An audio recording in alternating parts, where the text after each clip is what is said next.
Ser podcast.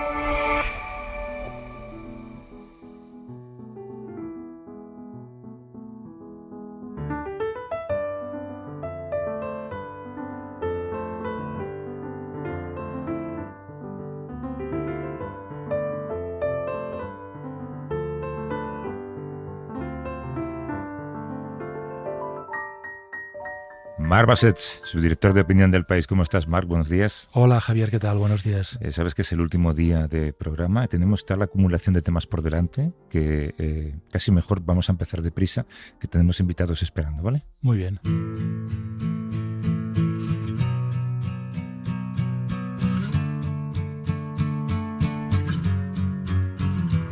Ich gab mir oft und gerne alles in Massen und hab genauso oft versucht, es wieder bleiben zu lassen. Doch scheinbar bin ich dafür prädestiniert, denn es passiert mir wieder und wieder. Jedes Mal, wenn ich abends in den Spiegel guck, wird mir klar, dass sich irgendetwas ändern muss. Trübe Augen und die Haut ist blass. Und ich schwör, dass ich die Finger von den Drogen lasse. En Alemania, que se ha caracterizado por ser un país que a veces sirve como termómetro de cómo van las cosas en Europa, lleva un tiempo congelada su economía. El estancamiento ha hecho que al interior de la economía más grande de la Unión Europea florezca una sensación de pesimismo y dudas sobre cómo puede mejorar. Eso también influye en el auge de extremismos, porque la desesperación de la gente en materia económica, el aumento de la desigualdad, se traduce en la búsqueda de soluciones radicales y desesperadas, y algunos las aprovechan. Y aún así, el canciller Merz, después de varios meses sin aprobar grandes medidas económicas, anunció algunos cambios, como un cambio en la edad de jubilación, el sistema de cotización, aunque ha habido pausas, como decíais, de hecho, Marc, en una editorial del País hace unos días, poco a poco, ¿no? Pese a las dificultades, el gobierno alemán no se ha resignado al inmovilismo. Esta es la Alemania de la que tú te acabas de marchar. Sí, Javier. El canciller Merz, que es democristiano, lleva un poco más de un año gobernando Alemania en una coalición junto al Partido Socialdemócrata, y la verdad es que puede decirse que las cosas no están yendo bien ni en los datos económicos. Alemania lleva años ya con la economía prácticamente estancada. Cada semana hay malos datos sobre la industria. Claro, Alemania es un país industrial, un país que durante décadas ha sido un país exportador, que ha basado su fortaleza en las exportaciones y en la fabricación y en las fábricas y en la industria. Pues hace un par de semanas escuchamos como Volkswagen, que es realmente un emblema de la fortaleza alemana, de lo que es Alemania, anunciaba un plan que podrá llevar a la supresión de 100.000 empleos, 100.000 en todo el mundo. Volkswagen tiene 600.000 empleados, unos 650.000 empleados en todo el mundo, y también este plan contemplaba el cierre de 4 fábricas. Esto es un símbolo muy fuerte realmente para las personas que trabajan ahí, evidentemente que notarán este efecto, pero también un símbolo para la autoestima alemana. Y a esto se añade una crisis política. Desde hace muchos meses, antes de que yo me fuese de Alemania en abril, ya la Alternativa para Alemania, que es el partido de extrema derecha alemán, lidera los sondeos. Está bastante por encima de la Unión Democristiana, de Friedrich Merz, y de los socialdemócratas, que son actualmente el tercer partido.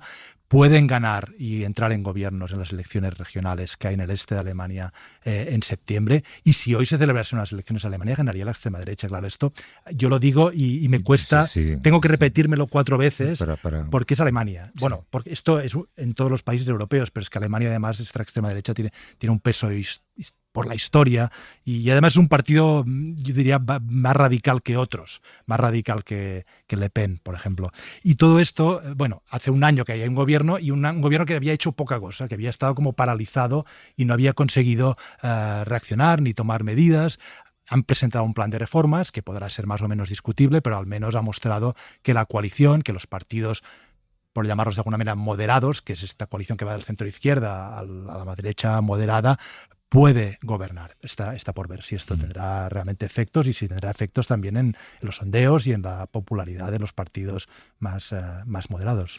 Vamos a hablar sobre cómo puede Alemania afrontar ese momento político, económico en el que se encuentra. Desde Hamburgo nos escucha Wolfgang Schmidt, que es exministro federal de Asuntos Especiales, jefe de la Cancillería Federal de Alemania, con Olaf Scholz. ¿Qué tal, Wolfgang? ¿Cómo estás? Buenos días. Muy buenos días, Javier, y Marc también. Un gusto estar con ustedes. Gracias. Guten Morgen. Guten Morgen. ¿Ha tardado mucho tiempo en reaccionar Alemania para combatir ese estancamiento, o está pisando ya el acelerador económico? Pues yo creo que sí están pisando el acelerador, pero también hay que ver un poco de dónde venimos y cuál es en realidad el problema. Y creo que son varias fuentes que vemos. Una, obviamente, es todavía lo que pasó con COVID. Eso afectó, creo que todas las economías en Europa. Y luego lo que pasó después de la invasión de Rusia en Ucrania. Alemania tenía mucha dependencia de la energía de Rusia, ¿no? Un 60% de nuestro gas natural vino de Rusia, 50% de coal y 35% del crudo.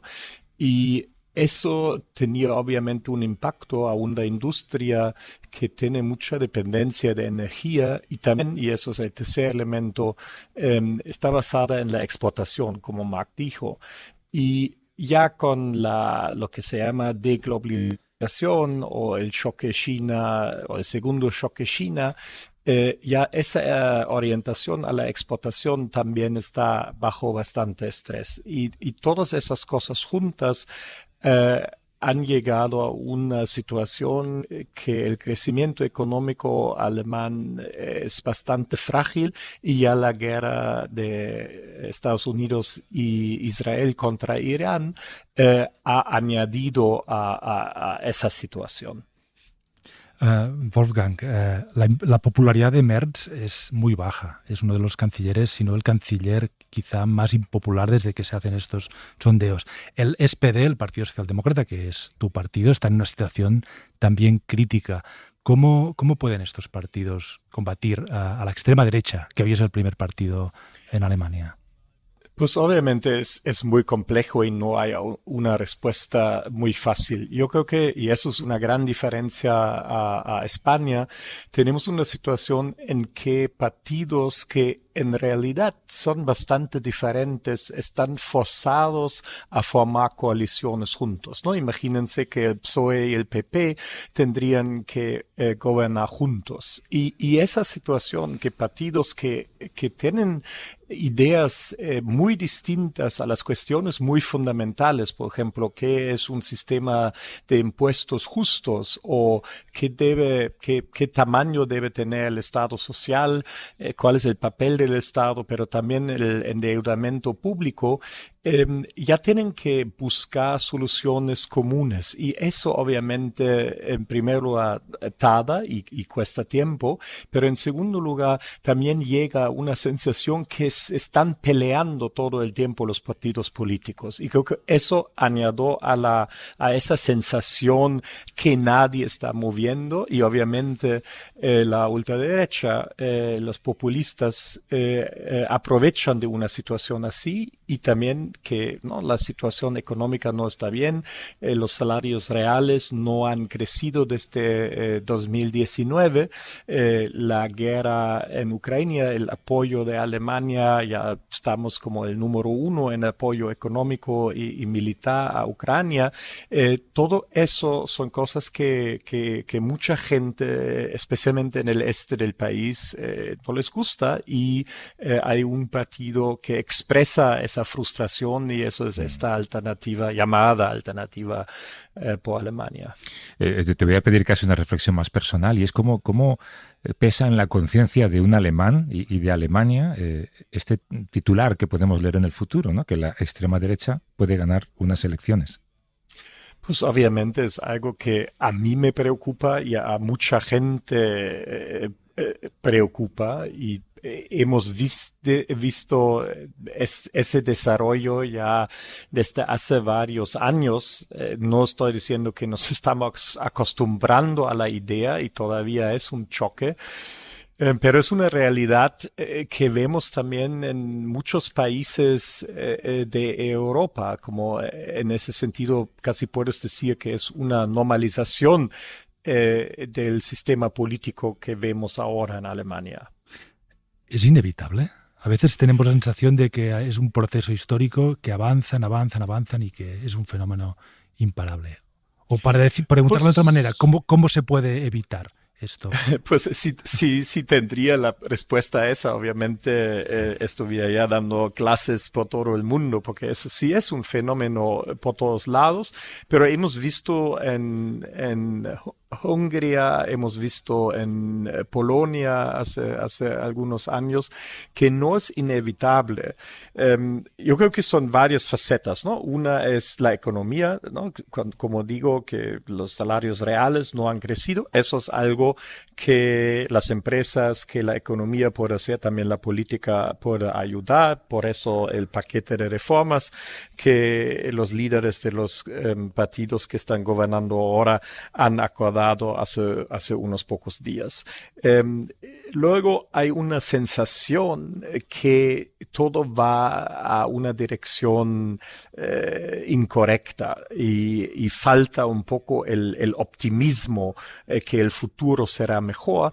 Y ahí creo que hay que demostrar que si el futuro no está tan mal como algunos lo pintan ahora, basado obviamente en algo concreto, ¿no? No pintando así un futuro en los colores más estrellantes, sin basarlo en los hechos.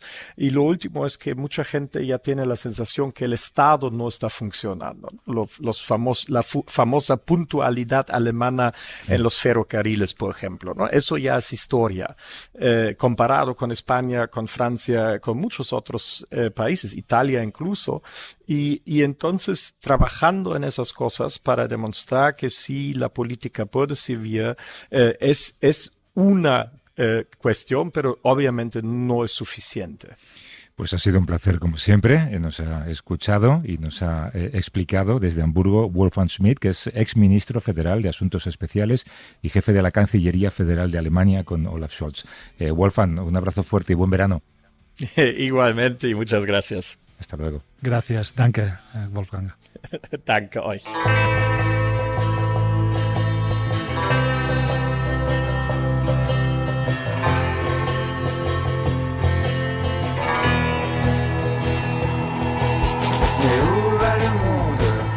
Des fois je me demande si les filles et les garçons si cruels ou sont mes amis. Pourquoi je me méfie? Qu'a-t-on pu bien faire de tous ces sacrifices?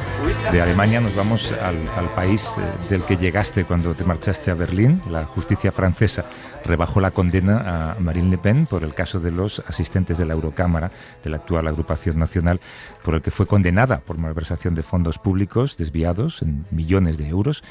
Pese a que tendrá que pagar una multa de 100.000 euros, cumplir con 3 años también de prisión y la inhabilita 15 meses para ejercer cargos públicos, la líder ultra ya ha anunciado, lo hizo un día después del fallo, que se presentará como candidata para las elecciones generales de 2027. Había sostenido que no se presentaría a las elecciones, luego cambió de opinión, incumplió lo que había prometido a su electorado, así que a la espera del veredicto del Supremo a una apelación que ha presentado, Le Pen, Marc, confía en un panorama que no le asegura nada judicialmente, digamos, que podría o que podrá presentarse con normalidad para ser la siguiente mandataria del Elíseo. Sí, Marine Le Pen ha conseguido, se puede decir que ha conseguido que los jueces le rebajen en el recurso la pena de inhabilitación y por lo tanto legalmente tenga ella el derecho a presentarse, aunque pese sobre Marine Le Pen esta condena por un caso, recordemos, de malversación de fondos del Parlamento Europeo. Son fondos que el Parlamento Europeo pagaba al partido para los trabajadores del partido en el Parlamento Europeo y que el partido de Le Pen, antes se llamado Frente Nacional, ahora Rassemblement National, Reagrupamiento Nacional, utilizaba para pagar a sus empleados en Francia, que no era el destino de este dinero. Le Pen al parecer no se enriqueció personalmente con este dinero, pero sí lo utilizó de manera fraudulenta, dinero público europeo para su partido. Y lo que ha hecho Le Pen es un poco, a mi entender, un gesto trumpista. Recordemos que Trump llegó también condenado a la Casa Blanca y Le Pen dice, bueno, estoy condenada, bien, lleva una condena grave encima, pero ella quiere desafiar a los jueces, ella sostiene que existe una especie de conspiración de los jueces, habla de ensañamiento de los jueces en su contra y hace este gesto trumpista o muy populista, que es el de decir serán los votantes, será el pueblo. El pueblo es una palabra, un concepto fundamental, ¿no?, en el populismo. Pues será el pueblo el que dirima. Ahora, todavía hay unos pasos, hay este recurso al Supremo. Vamos a ver, y a mí me parece, esto es una opinión, pero me parece que presentarse al Palacio del Elíseo que es un cargo, lo hemos hablado muchas veces, Sí, monárquico casi, simbólico, es como una bandera, es el cargo que fundó el general de Gaulle, que es realmente un héroe de la Segunda Guerra Mundial, de la resistencia, el fundador de la Quinta República. Presentarse a este cargo con una condena por malversación, quizás con un brazalete o con una tobillera electrónica, no lo sé, no sé qué efecto puede tener. También pero tenía esa pompa al despacho oval de la Casa Blanca y miran lo que se ha quedado, ¿no? Es verdad, tienes razón. Para hablar de cómo ha sido la investigación y los frentes que abre, nos escucha desde París Leticia Fuentes, corresponsal del periódico de Cataluña. ¿Qué tal, Leticia? Buenos días. Buenos días, ¿qué tal? Bien. Un día después de la sentencia, Marine Le Pen ya inició la campaña electoral en la televisión TF1. Insistía pues que tiene claro que llegará a la primavera del 27. ¿Las encuestas qué dicen, Leticia? Bueno, pues las encuestas dicen lo que llevan diciendo hace unos meses. No le ha afectado en absoluto este proceso judicial. Sigue en la cabeza, le lleva bastante ventaja al resto de rivales y eso es algo que sorprende, ¿no?, en el país, que algunos expertos que a pesar de este revés, aunque se le ha rebajado la pena, como contaba Marc, sigue siendo condenada por malversación de fondos públicos. No le ha afectado para nada en los sondeos. Y muchos, antes de que cayese la sentencia del Tribunal de Apelación, se comentaba, ¿no?, tanto en la calle como en los pasillos del tribunal, si consigue salir de esta, Marine Le Pen ya será presidenta, es imparable. Veremos a ver qué pasa, porque es un país de muchas sorpresas a última hora, sobre todo en tema de elecciones. Pero aquí a pie de calle, sobre todo, la gente ya la ve posible o casi presidenta de Francia. Hola, Leticia, bonjour, buen día. Bonjour.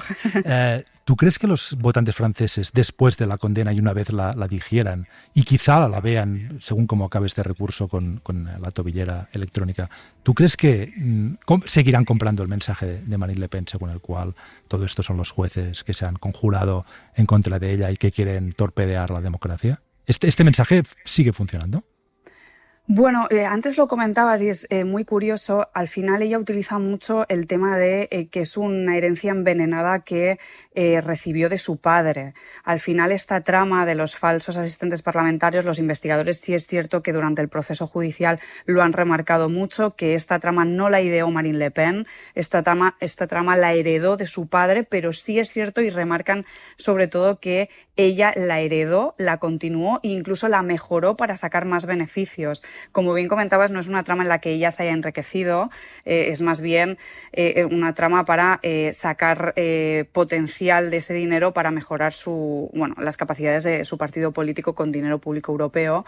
Pero, es un discurso que, como comentabais, funciona muy bien. Ella siempre ha dicho que ella no se ha enriquecido con esto, que era algo que ella no tenía constancia. Incluso ha llegado a decir durante el proceso judicial que es algo que muchos otros partidos políticos lo hacen a día de hoy. Entonces, es algo que le beneficia, como que le quita importancia a la sentencia y a la condena, ¿no? A pie de calle la gente cree que Francia necesita un cambio radical, que la situación de Francia es una situación crítica en muchos aspectos sociales, económicos, políticos. Entonces, los sondeos están ahí, ¿no? La gente sigue apostando por Marine Le Pen. Sí que el partido tenía un plan B, que era Jordan Bardella, y Jordan Bardella, curiosamente, en los últimos meses había superado incluso en intención de voto a su mentora, a Marine Le Pen. Finalmente, tras la sentencia, Marine Le Pen insistió que va a ser candidata en las elecciones presidenciales, así que el sueño de Bardella de ser presidente tendrá que esperar todavía. ¿Y qué crees que le ha hecho cambiar de opinión o cómo lo justifica ella públicamente? ¿Hay algún componente casi mussoliniano de es que el pueblo me necesita y tengo que hacerlo porque el pueblo me lo pide?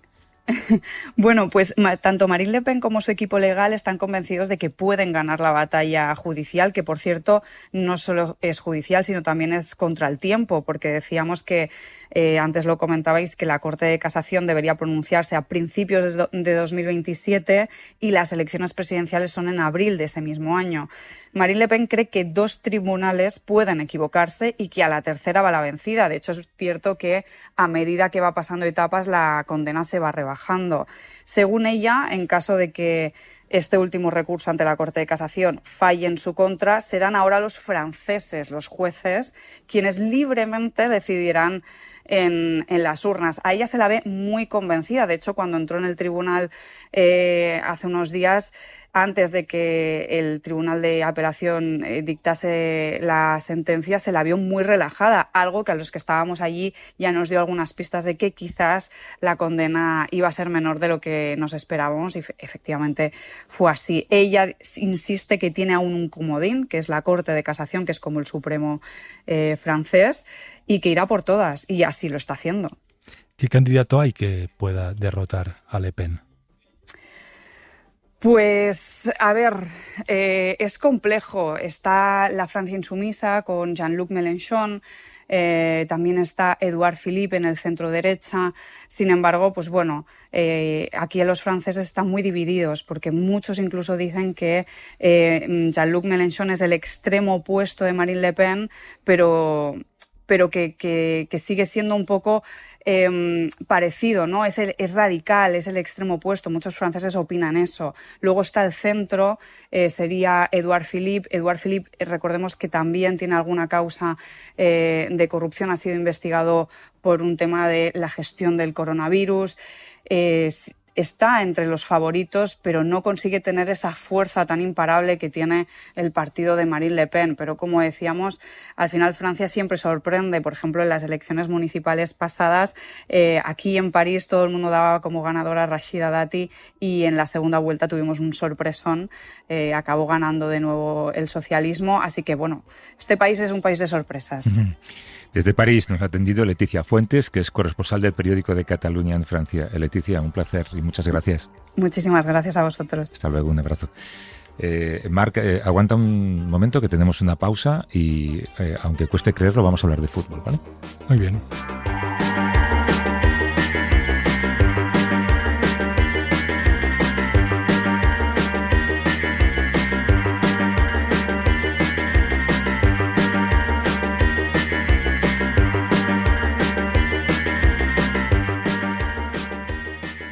Ser Podcast.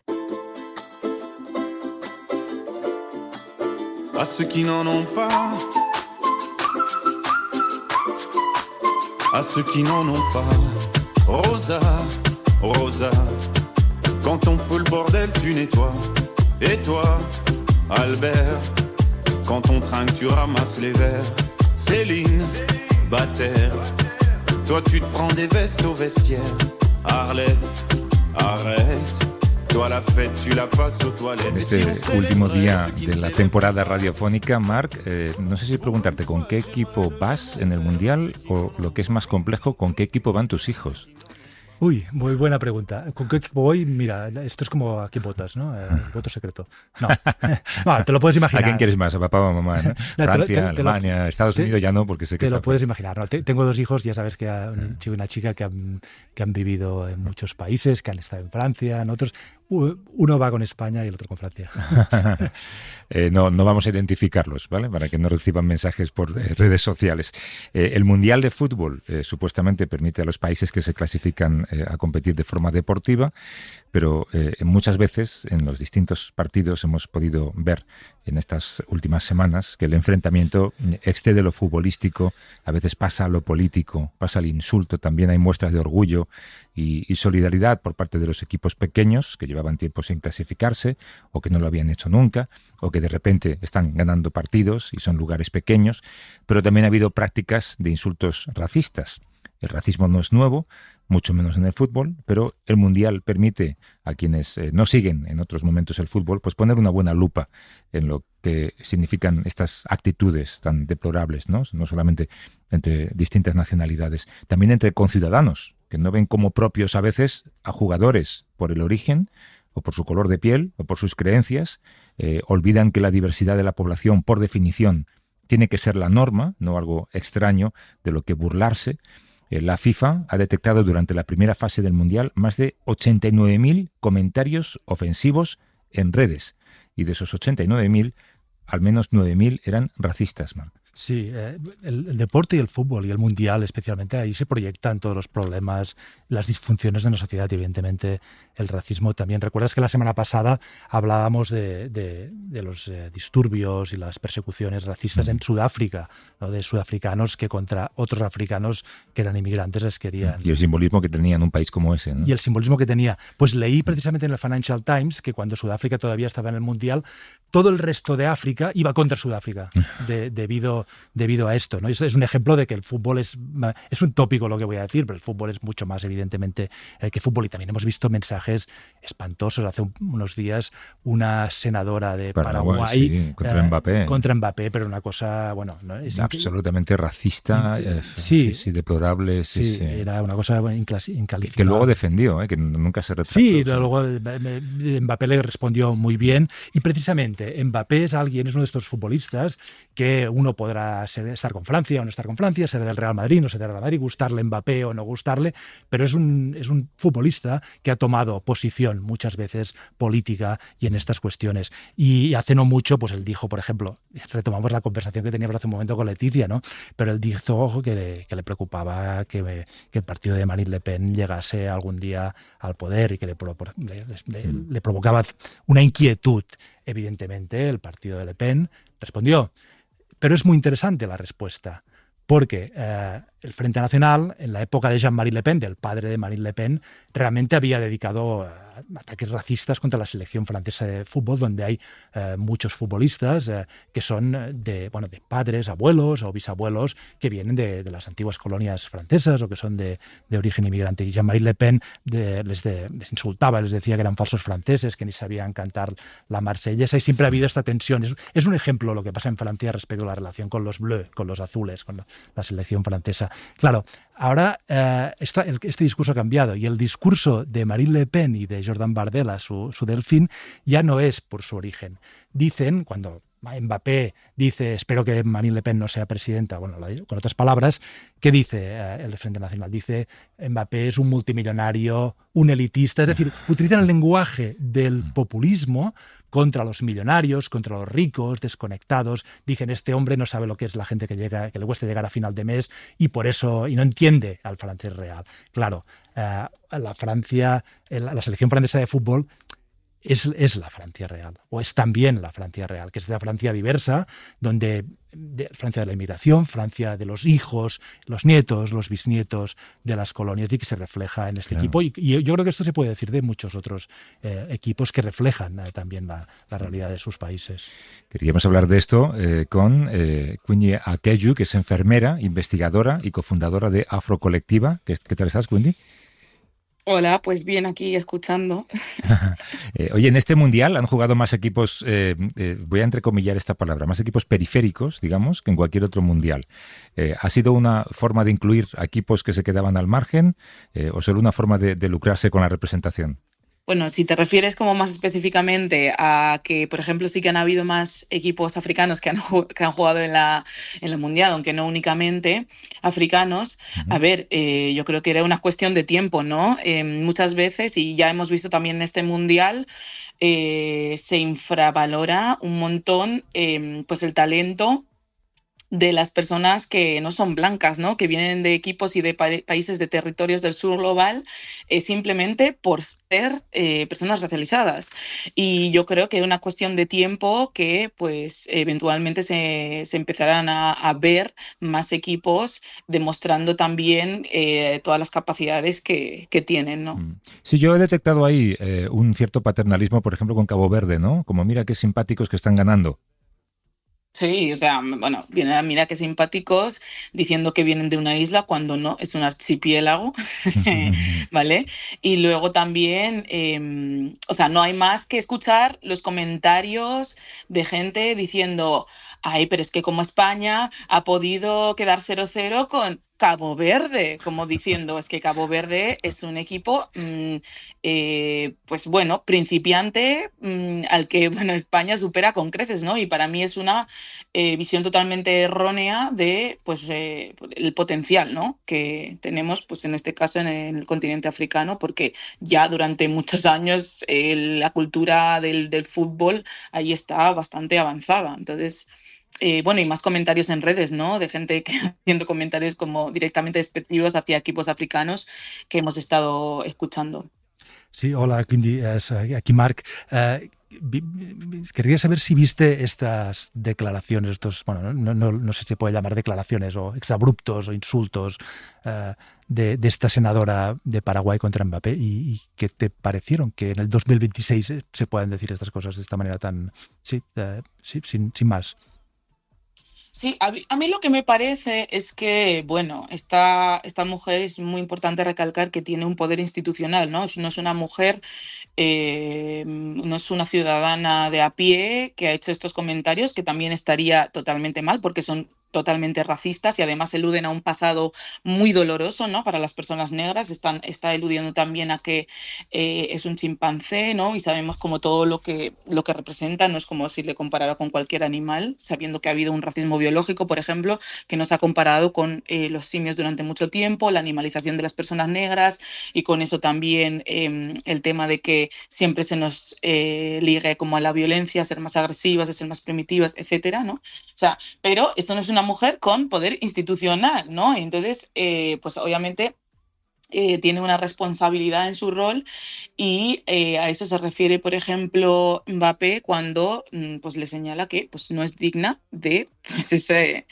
ese puesto institucional, ¿no? Pero a mí lo que más me parece que tenemos que recalcar es que esta mujer no es blanca, o sea, esta mujer, o sea,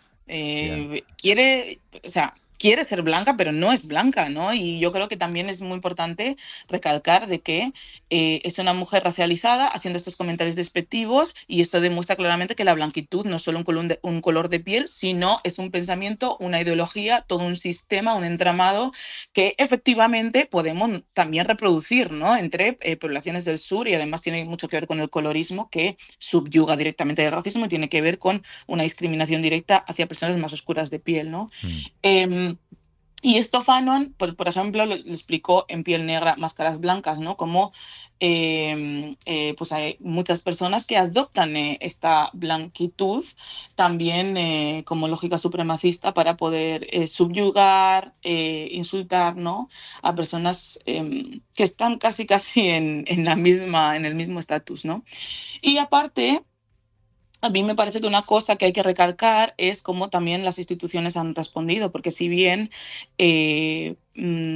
esto ha sucedido, la Federación Francesa de Fútbol, como se ha posicionado, e incluso organismos internacionales como la ONU se han posicionado como a favor de Mbappé, me parece que esto no sucede casi nunca, ¿no?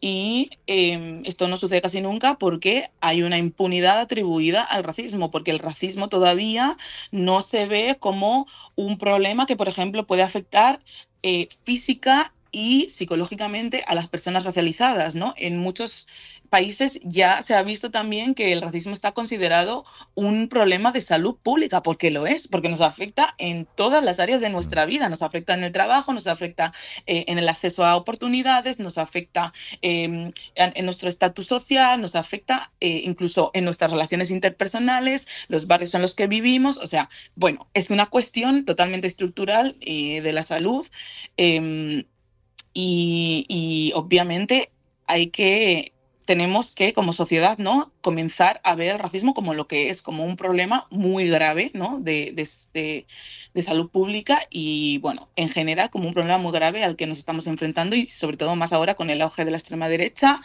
y con estos discursos anti-migración que si bien no todas las personas racializadas somos migrantes, ¿no?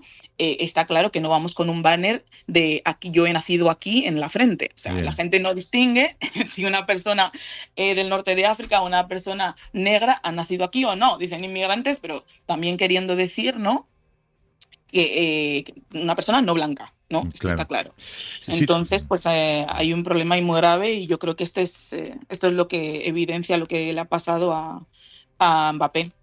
Pero naces en España, naces en Francia o en cualquier país europeo ligado quizá a la historia colonial de ese país, no encajas en el canon, por lo que tú cuentas, entonces los jugadores representan a un país en el que nacieron, pero que quizá tienen su origen en antiguas colonias. ¿Y por qué se obliga, o durante cuántas generaciones se va a obligar a ese jugador a definirse como del país que representa?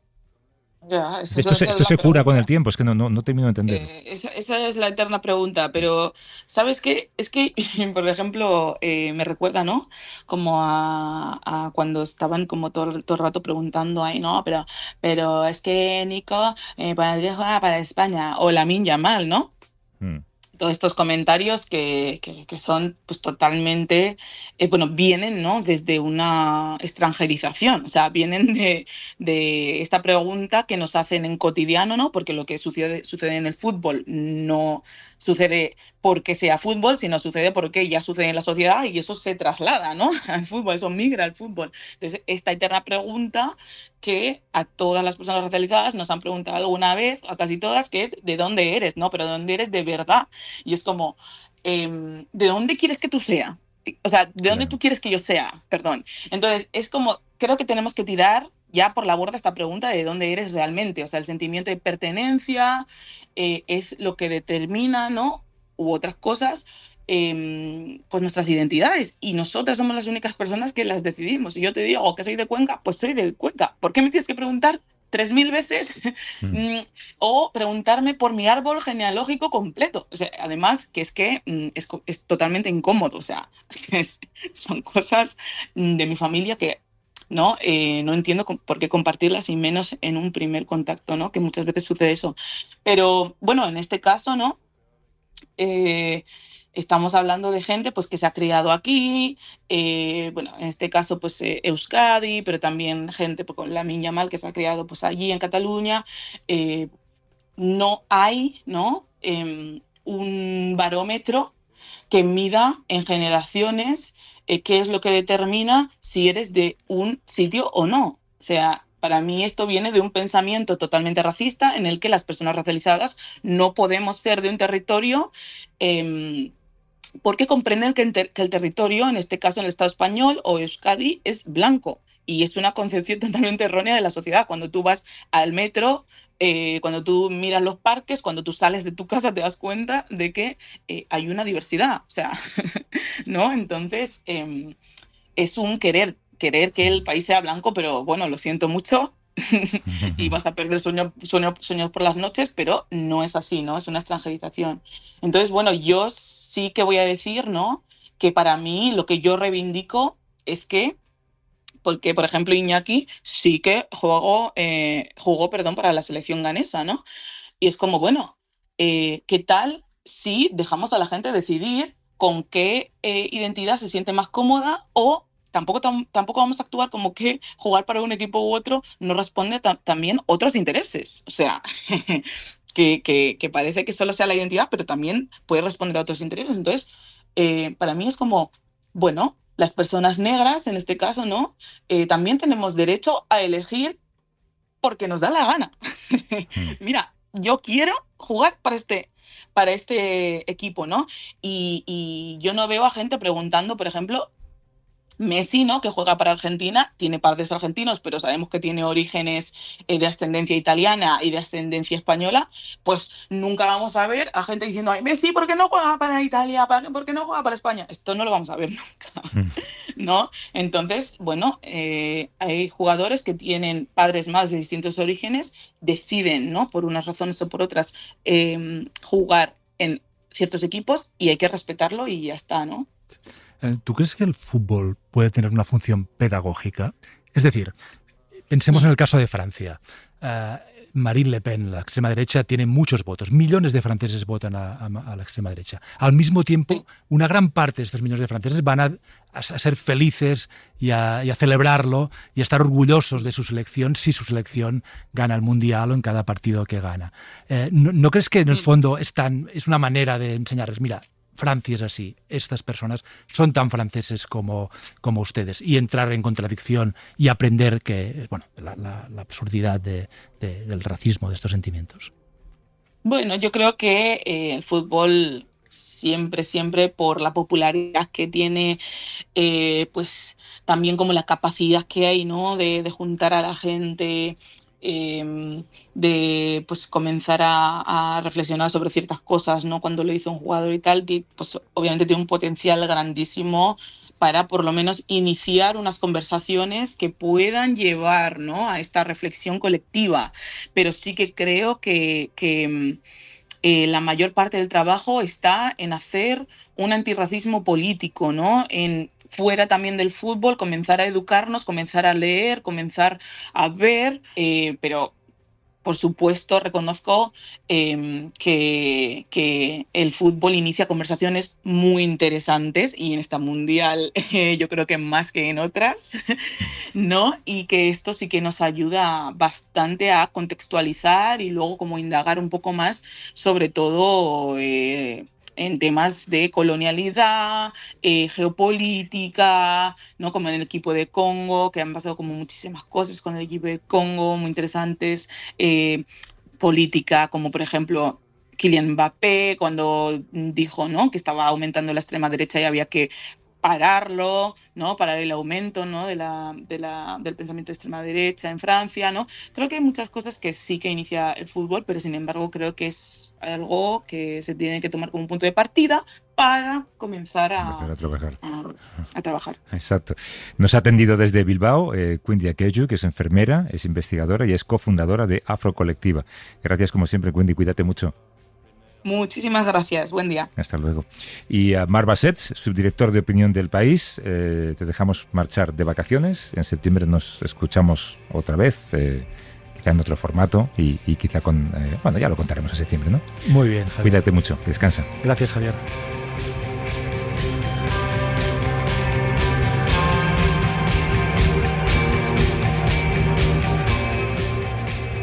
Para no perderte ningún episodio, síguenos en la aplicación o la web de la SER, Podium Podcast o tu plataforma de audio favorita.